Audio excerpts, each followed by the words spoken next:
এই সময় কম, শুরু করো। নারী জাতির ছলনায় মানুষ কিভাবে ধ্বংস হয়। জীবনে আর যাই করো, কখনো কোনো নারীর প্রেমে পড়বা না। যদি পড়ো, জীবন ধ্বংস।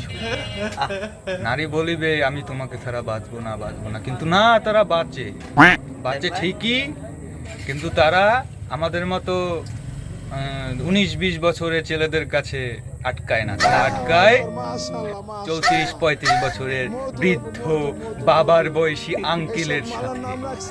তাদের টাকে আটকায়, টাকায় না, তাদের তেল মাখানো টাকে আটকায় না। তারা ভালোবাসা বোঝে না, তারা বোঝে টাকা।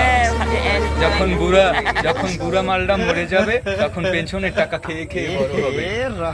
মেয়ে খাবে, মেয়ের মা খাবে, এই আশায় মেয়ের ফ্যামিলি বুড়া লোক ধরে বিয়ে দেয়।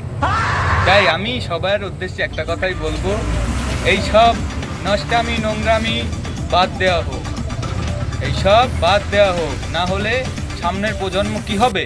সব বাবাখোর হবে। বাবাখোর ইচ্ছাই হয় না, কারণ আছে, রিজন আছে। এই একটা রিজন। আমি এই বলে আমার বক্তব্য শেষ করলাম। জয় বাংলা, भाई यहाँ पे জয় क्या हो रहा है? বঙ্গবন্ধু। भाई यहाँ पे क्या हो रहा है? भाई ये कहाँ फंस गया भाई ने?